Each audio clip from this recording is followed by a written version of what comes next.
They didn't ask for control. That's important. They asked for help. Temporary help. That word did most of the work. Temporary sounds harmless, responsible, reversible. It suggests an end. That's why I agreed. It started after a fall. Nothing dramatic. I slipped in the bathroom and bruised my hip. The doctor said I was lucky. A few days of rest. No surgery. No long-term damage. But my son was shaken. He came by every day that week, brought groceries, checked my medications. He said he just wanted to make sure I was okay. I appreciated that.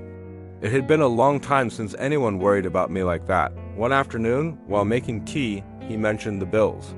Said it must be stressful keeping track of everything while recovering. I said I was fine. I had always handled my own affairs. He didn't argue.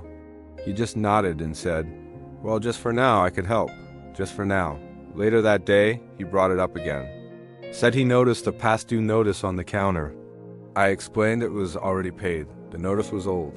He smiled and said he figured. Then added, "Still, it might be easier if I handled things for a bit. Easier." Another gentle word.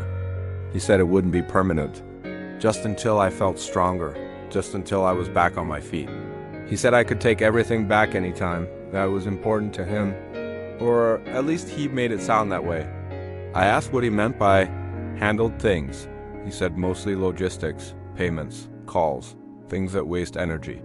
He said you should focus on healing, not paperwork. That sounded reasonable. Healing sounded good. He said banks sometimes need authorization. Just a form. Nothing serious. Temporary access.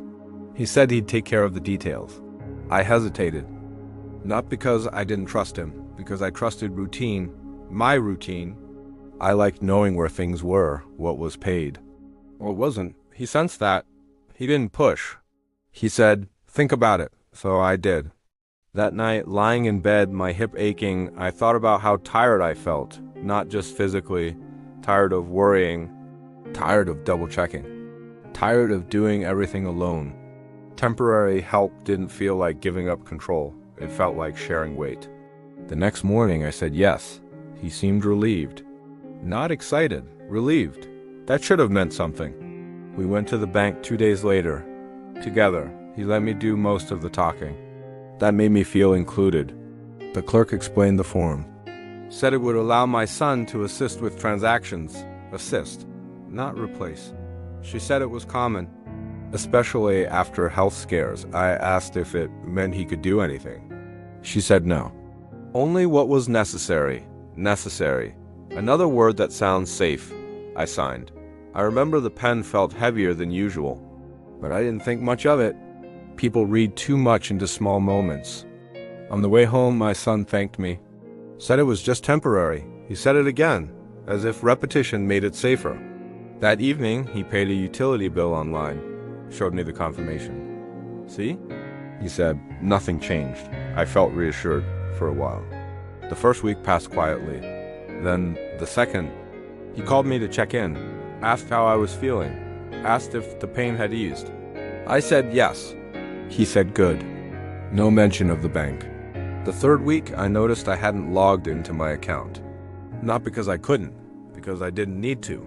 That felt like relief. I didn't see it as distance yet. Then one morning, I reached for my phone to check the balance, out of habit. The app asked for verification. That was new. I tried again. Same thing. I told myself it was an update. Systems change. I didn't mention it. That was my mistake. Because temporary arrangements don't announce when they stop being temporary.